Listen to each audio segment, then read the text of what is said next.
Você tem pensado no propósito das suas leituras?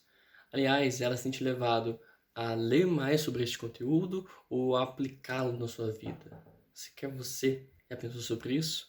Aliás, você tem ido atrás de conhecer o autor dos livros que você tem lido? Bem, essas são as 3 dicas sobre as quais quero falar com vocês hoje. Continuando, aquelas nossas 20 dicas de leitura para livros, de um modo geral, e em especial essas primeiras dicas baseadas no conceito de preparar-se para a leitura. Meu nome é Thiago Taitz, você está assistindo ao canal Os Panguás, e hoje estão com Bibliotech, o leitor estratégico. Vem comigo, fica até o final deste vídeo para aprender algumas estratégias para amplificar a sua leitura, não em quantidade, mas em qualidade e em conteúdo, beleza? Bem, no vídeo passado fizemos uma introdução a este capítulo do livro, certo? Estamos discutindo um pouco o capítulo 8 do livro chamado Lit, um guia cristão para a leitura de livros, do autor Tony Hayek.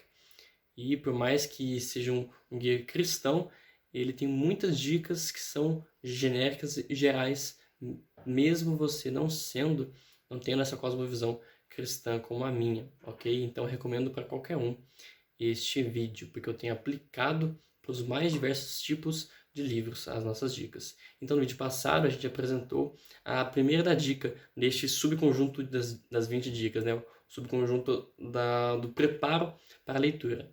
Falando sobre preparo, a gente pensou no seguinte, no vídeo passado. Instalar uma transmissão, isto é, conhecer previamente o livro. Então, falamos sobre como conhecer o livro antes de tê-lo em mãos, né, pesquisando algumas informações sobre, e depois de tê-lo em mãos. Ok? Lendo algumas coisas básicas, algumas partes do texto, né, as partes pré-textuais que são muito relevantes para não só a geração de expectativa, mas também para guiar o nosso entendimento. Por mais que a gente pense assim, ler o livro sem spoilers é ótimo, você vai descobrindo sozinho, mas ter um guia, ter um caminho a seguir também pode ser muito proveitoso, tudo bem? Hoje, pessoal, vamos falar as últimas 3 dicas desse primeiro ponto de preparo para a leitura. E a primeira delas é a seguinte: faça uma verificação de antecedentes. Esta aqui no livro é a dica número 6, aqui é a nossa segunda dica. Faça uma verificação de antecedentes, ou seja, conheça o autor do livro. Uma coisa bem simples, mas importante. Por quê? Se você lê, por exemplo, uma pequena biografia, um resumo sobre sua vida, você sabe em que contexto, isso é importante. Quando ele viveu, quando ele escreveu essa obra, onde ele nasceu, né, onde ele estava, qual, às vezes, o movimento literário, dependendo se for um autor antigo. Aí você vai descobrir também quais autores inspiraram ele. Todo esse tipo de coisa, você já vai descobrir que tipo de autor que ele é, quais são as coisas que ele defende, qual a cosmovisão dele. Então tudo isso é muito importante para você ter uma noção de com o que você está lidando, principalmente em nível acadêmico. Eu acho que isso é bem relevante. Se você sabe qual corrente é aquele filósofo, qual esse pensador, né? Qual a sua religião também. São umas coisas bem interessantes de se pensar. Às vezes a gente deixa passar batido, quando na verdade vão, assim, esclarecer muito. Esclarecer muito. Porque quando você conhece o autor, você vê o contexto, você vê os seus parâmetros, você já vai com alguns preconceitos. Não pejorativamente falando, mas você já vai sabendo, opa, esse é um autor, vamos dizer então, no âmbito, é um autor cristão. Então eu sei, e escreve teologia. Então eu sei que os seus escritos, eu sei que o seu livro vai ter explicitamente esse aspecto. Então eu sei que eu vou encontrar esse tipo de coisa. Dentro da teologia a gente pode falar de arminianismo, calvinismo, então eu sei que é um autor calvinista, então eu sei que ele vai defender estes pontos tais e tais. Na filosofia, muitas abordagens diferentes. Na psicologia, por exemplo, né, muitas abordagens diferentes. Eu sei que um autor psicanalista já é completamente diferente.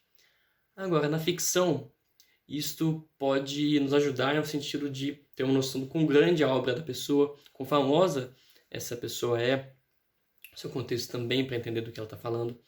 E também comparar algumas datas. Por exemplo, se você for ler Duna depois de ter assistido ao filme, você vai pensar, nossa, que cópia de Star Wars. E você descobre que Duna veio antes de Star Wars. Olha que coisa fantástica. Você descobre que Frank Herbert, o autor de Duna, foi psicólogo, foi um conservador em termos de defesa ambiental, em termos de evitar o avanço das máquinas. Então, muitas coisas que elucidam o livro, tá bem? Me delonguei bastante nessa dica, mas vamos lá, vamos partir logo para a próxima. A nossa terceira dica das 20 dicas aqui se trata do seguinte: ter um propósito para a sua leitura. Algo que a gente comentou no último vídeo. É importante definir uma meta para a nossa leitura. Qual é o propósito deste livro na nossa vida? E o que acontece? Esta meta, ela tem um objetivo maior. Então vamos entender como se fossem dois objetivos. Um que eu chamo de meta, que é o objetivo primário, mais curto, e o objetivo maior, né, que é esse objetivo secundário, que é, vamos dizer assim, o aspecto mais importante, né, mais geral da sua vida. Então, por exemplo, você vai ler 5 livros diferentes, cada um vai ter uma meta, mas vai sempre ir de acordo com a sua meta maior. Vamos explicar isso direitinho. Então, por exemplo, eu vou trazer aqui alguns 3 exemplos de metas e apresentar quais são os objetivos maiores de cada uma dessas metas. Então, vamos lá. Leio para me aprimorar academicamente, seja para a escola, para a faculdade ou para o trabalho. Então, a meta, por exemplo, eu estou lendo um livro de psicologia sobre Freud, uma biografia de Freud, para compreender um pouco mais da psicanálise. Essa é a meta. Mas a meta maior é realmente me tornar um psicólogo mais bem preparado, mais bem capacitado, mais consciente das abordagens. Tá vendo que é uma coisa um pouco mais geral, um pouco maior? Eu posso até pegar um objetivo maior ainda. Por quê? Eu quero ser um psicólogo mais consciente para realmente, de fato, ser um cidadão, ser uma pessoa que impacta mais ainda essa vida, realmente relevante na vida. Esse aí seria um objetivo máximo, talvez, da pessoa. Outras metas menores, né? Leio por lazer. Então, contemplar o belo, me divertir. E aí a meta maior é simplesmente um descanso, um conforto, certo? Outra meta pequena, leio para me informar. Então, jornal, geopolítica, história. E aí a meta maior seria me tornar um bom cidadão consciente, para poder, por exemplo, fazer um voto consciente, para discutir, para ter noção das coisas da vida. Então, essas aqui são alguns exemplos de metas menores e metas maiores. Ter esses propósitos é muito bom, principalmente para quem quiser começar a ler, ok? Que aí você vai ter um... Por quê? Porque você coloca um propósito numa coisa que você não faz ainda, certo? Se você quer começar a ler, mas não entende o sentido disso, não se convence de que é necessário, você não vai ler mesmo, de fato. Mesmo sabendo que é bom e tal e tal. Você precisa ter um propósito bem definido. Então você pega um livro assim, não sei ler, vou pegar a ler por quê? Porque eu entendo que de modo geral é muito importante nisso, nisso, nisso, mas de modo específico, este livro vai ajudar nisso, nisso, nisso. Ponto. Tenha isso bem claro para quando você estiver com preguiça, quando você estiver cansado, você se esforçar a ler. Mas para quem lê muito, as metas e objetivos, propósitos são muito importantes também, porque a gente muitas vezes vai se perder nessa miríade de livros. Aliás, o começo do livro do Tony Hank começa justamente tratando sobre... Ele vai pegar alguns dados estatísticos dos Estados Unidos sobre quantos livros estão sendo produzidos e publicados. E, gente, como se... Eu não lembro o número certo, eu vou até pegar aqui.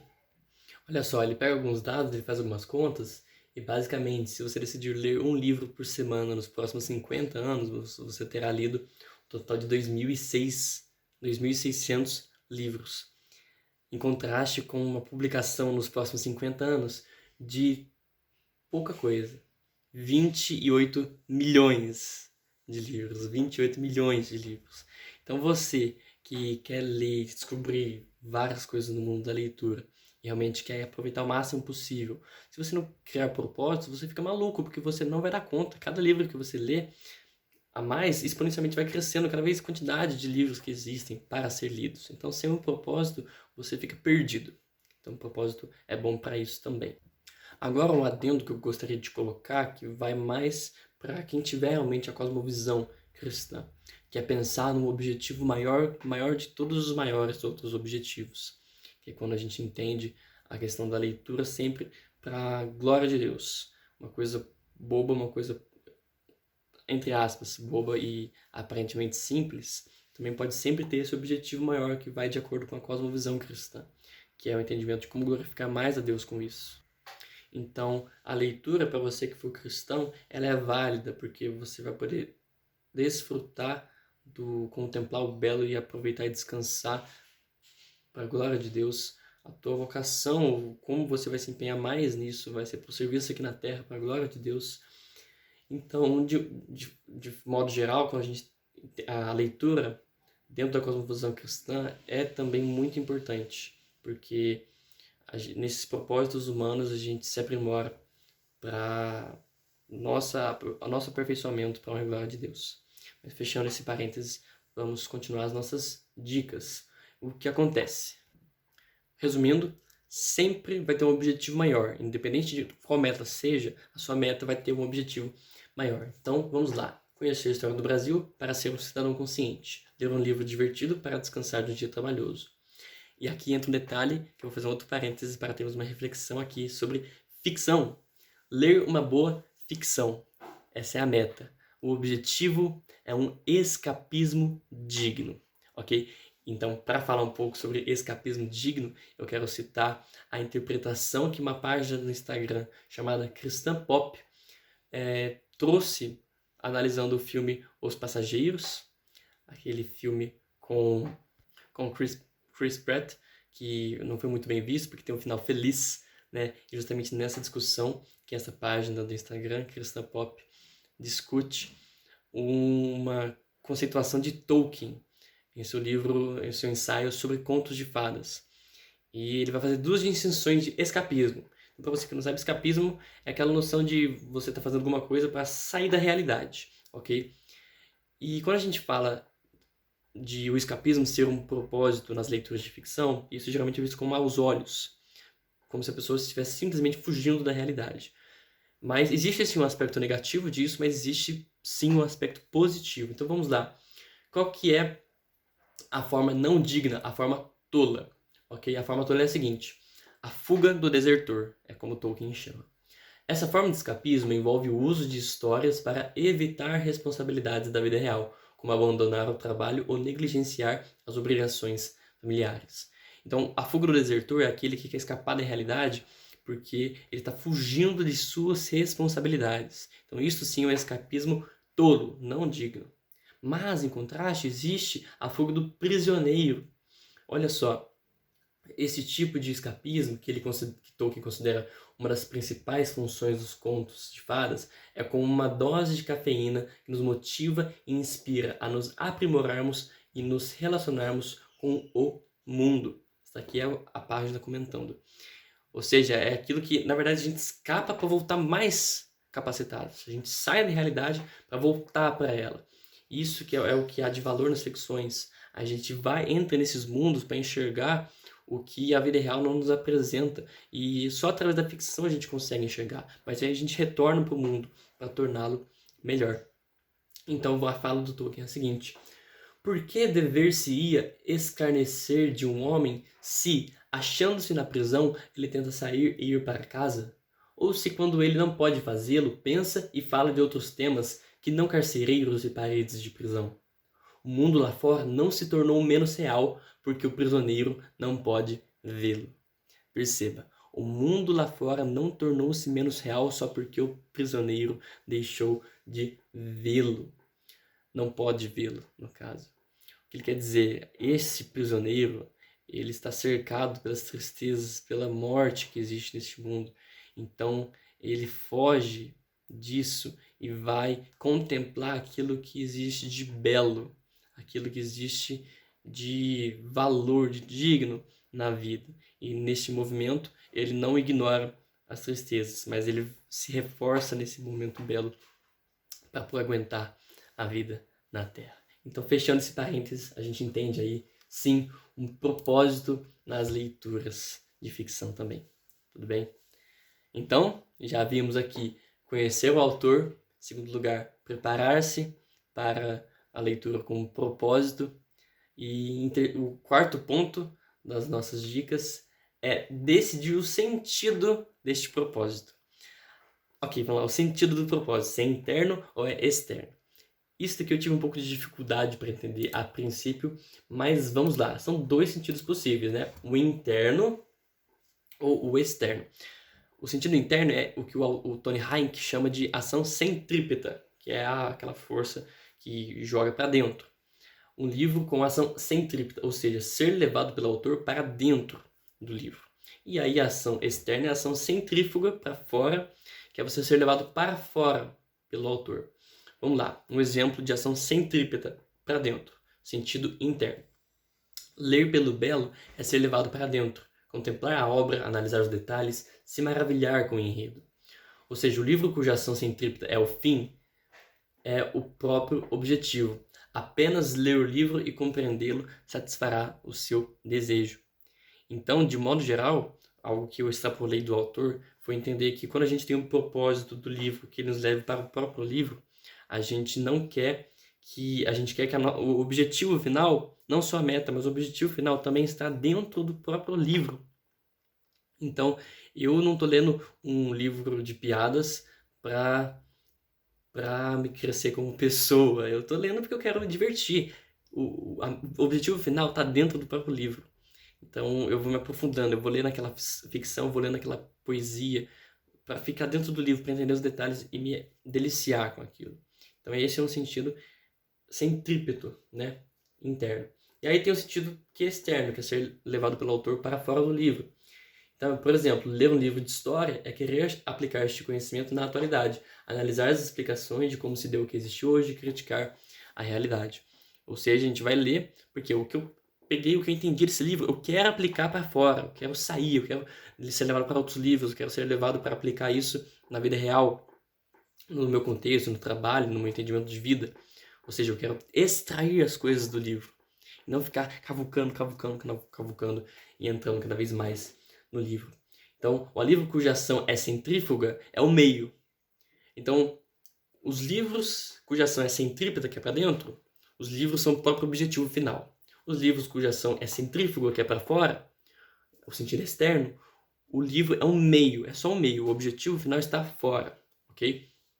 Então, esta terceira dica, na verdade, é uma caracterização do tipo de propósito que a gente tem quando lê o livro, ok? Ou seja, na centrífuga, ler o livro é só um passo para a satisfação do desejo, pois será necessário refletir e aplicar em algo fora do livro, tudo bem?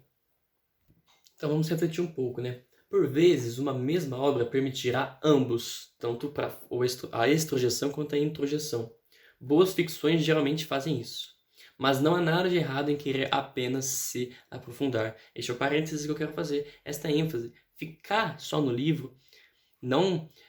Aqui, ó, essa é a crítica que eu vou fazer. Geralmente existe uma tentativa de querer tornar prático e útil tudo, inclusive as leituras, de modo que tentaremos fugir de toda ação centrípeta, até mesmo ao ler uma ficção ou uma poesia. A gente vai ter algumas falas desse jeito. Vou procurar alusões aqui para usar na redação. Ou então vou pensar em um vídeo para fazer sobre. Ou então, como isso me torna um ser humano melhor. A gente tem essa tendência de querer tornar produtivo, de não se contentar com ler por ler. A arte pela arte. O jeito que a gente vive hoje, a gente perde isso. Tudo tem que ter um propósito maior depois. Mas aí esse é meu ponto de parênteses aqui de crítica, de que a gente tem que lembrar que o ler por ler é sim digno. Ler para contemplar o belo é sim digno. Claro que tem que ter moderação. Nossa leitura não pode ser só isso. Não pode ser só pura dopamina e pura satisfação. Mas a gente tem que ter... temos que perceber que a sociedade, de modo geral, tende muito para o lado da extrojeção. Então a gente tem que fazer um esforço, às vezes, de voltar para a introjeção. Tudo bem? Bem, pessoal, foram essas as nossas 3 dicas, né? A gente viu no outro vídeo a primeira dica, que é preparar-se para a leitura do livro, né? Que é conhecer previamente o livro. E aí as últimas 3 dicas de preparar-se para a leitura do livro, que foi conhecer o autor, decidir o propósito, ter um propósito e decidir o sentido do seu propósito. Com isso, a gente finaliza nossas 4 dicas das 20 sobre ler livros. A gente finalizou essa primeira parte que eu defini como sendo o preparo para a leitura. Ficou um vídeo longo também, mas espero que tenham gostado bastante. E tentei dar vários detalhes, tentei fazer algumas alusões diferentes, alguns outros livros e aprofundar, ir além deste livro.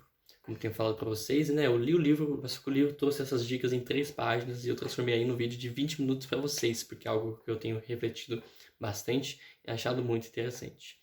Antes de finalizar, já falo para você, se você não viu o primeiro vídeo, assista, muito bom, muito decente, eu gostei bastante de ter conversado com vocês. E fique ligado que a gente vai ter um próximo vídeo, e já aviso, a gente vai falar sobre velocidade de leitura, um outro assunto muito relevante em termos de hábito de leitura e produtividade. E ainda vão ter aí, depois desses vídeos de velocidade, ainda vão ter aí 14 dicas para a gente discutir. Eu vou gostar muito de falar com vocês. Bem, se inscreve no canal, por favor, se você está assistindo aí pela primeira vez, não é inscrito, que eu trago muito conteúdo bem legal sobre vários assuntos, não só sobre leitura. E já tem bastante coisa postada aqui no nosso canal. E deixa aquele like se você gostou do conteúdo e compartilha com quem você sabe que está precisando ler muito mais, tudo bem? Ativa o sininho para receber a notificação do próximo vídeo e fique por aí, que a gente tem bastante coisa sendo postada. Meu nome é Thiago Taitz, você acabou de assistir a Os Panguás, em especial um vídeo do Panguá, o Bibliotec, o nosso leitor estratégico. Vou ficando por aqui, tenha um ótimo dia e até mais.